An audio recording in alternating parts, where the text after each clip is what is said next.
A Valley veterans group known for their service to the community, now in need of help themselves. A mix of severe weather and the pandemic now threatening the future of Harlingen's VFW Post 2410. Channel 5's Rene Capistran takes a look at what these Valley vets are doing to try to keep the doors open there. An aging billboard most people pass without a second thought. The beginning of a new chapter for Iraq war veteran Narciso Villa. The only post that I knew was this one because I would always pass this sign here. After retiring from the Marine Corps, he sought a new mission, helping those like him. VFW Post 2410, known by veterans from the Valley and around the world, but COVID has taken its toll. Mother Nature also showing them no quarter. During the freeze, we had a pipe here. It runs in there. It's the hot water. But yeah, this was just a temporary fix that kind of started to turn permanent. All on the backside starts flooding in. So like I said, it doesn't matter. It's light rain, heavy rain. As soon as it starts raining, the water starts coming into the building. But like the soldiers, Marines, sailors, and airmen on our battlefields across the globe, these veterans refuse to retreat, trying to fix the very rooms they're desperate to fix. Rooms where they serve not just our heroes returning home, but where they serve the entire Valley. Fundraisers for charities, backpacks for kids, even helping families with emergency bills. Almost 100% of it from their own pockets. Service not just appreciated by those they help, but recognized as well. Post 2410 meeting and exceeding the requirements to be known as an all-American post, one of the elite of the more than 6,200 posts worldwide. Now, after all the work, money, and time, it's all at risk. Fundraisers once thrown for others now turning into one for them, hoping it'll be enough to continue their most important mission, caring for their brothers and sisters in arms. So one evening, I'm sitting in my house after barbecuing, and I witnessed a newscast on Channel 5. And as the newscast went on, I thought this was going to be an uplifting story about our veterans, when unfortunately it wasn't. You see, this facility was built over 70 years ago. So when it rains, all the water drains into the facility. So I called Christine. I said, Christine, find out who are these folks from VFW? What can we do to support them? And the veterans graciously invite me to the facility.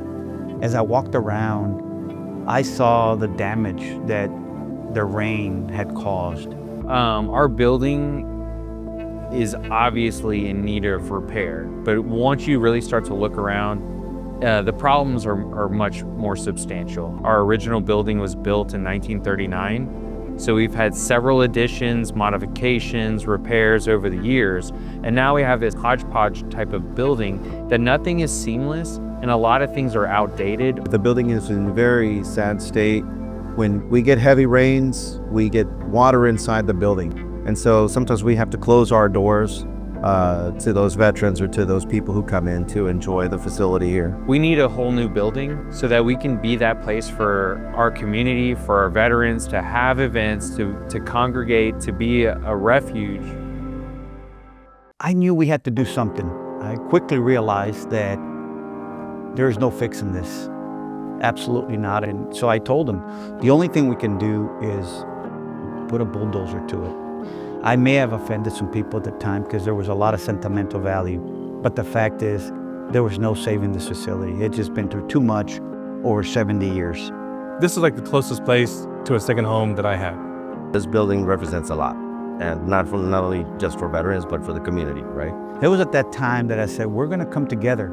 So we're gonna help you raise the funds and build a new facility for you. Because as a corporate citizen, that's a more responsibility that we all have. So with this VFW, we do a lot of stuff. We do Toys for Tots. You have the 22 Veterans Suicide Awareness. We also have Thanksgiving for veterans, Christmas for veterans. We struggle sometimes to pay the bills, and we have to pass the hat a lot. It provides that sense of I can go there and just relax and be free of judgment, right? It's continuing a legacy that started in 1939, and it's going to be a huge addition to our community. So one of our local congressmen, Vicente Gonzalez, was able to find a grant for them and secure a grant. One of the first things I did with earmark funding that I was able to capture was started rebuilding some VFWs. And the one in Harlingen, when I visited that place, I knew it needed some help, and I knew we needed to rebuild a whole new campus. And we were able to secure $850,000. I'm going to be proud to see a new structure, a new building, and I think we need to do this across the country. Well, we talk about caring people. Our local judge, Eddie Trevino, And one of our county commissioners, Mr. Gus Rees, who's a Marine himself, stepped up and said, we want the county to support this effort. What can we do? So as we started thinking about what we were going to do and how we were going to raise these funds, lo and behold, we had our Noble Charities fishing tournament. But this year we wanted to make it extra special in a sense that we could support our veterans. So our veterans were there, and I wanted them to get some recognition. I noticed that our veterans were all wearing their red shirts. It signifies that you are thinking about your brothers and sisters at arms. So when I witnessed that, it was just a moment that really caught me. If I could get just one person to really understand the story and the significance behind the story and get them to say, I will donate something towards the cause, I think we could have the synergy that we needed to build the facility that night. Rene got up there and just started speaking and talking about the VFW and the need that we had with our current post being in the condition that it is. And sure enough, we had Richard Lind from Central Ready Mix raise his hand and said, Rene, I will donate the concrete for the entire facility. Then Jay Salazar, the concrete installer, said, we'll do all the labor for free.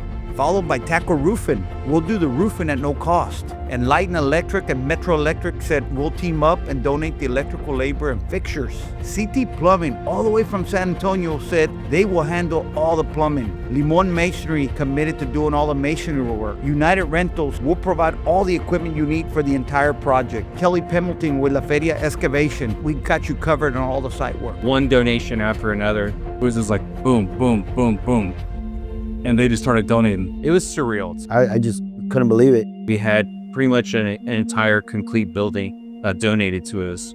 That night, we witnessed a miracle on how the community came together to rally for our veterans. That night, we raised over $1.5 million. And that's what happens when you inspire hope, you improve lives, and you strengthen the communities that we live in. It's not one of us doing this. It's a culmination of all of us coming together for a great cause. That is the story of the VFW in the Rio Grande Valley.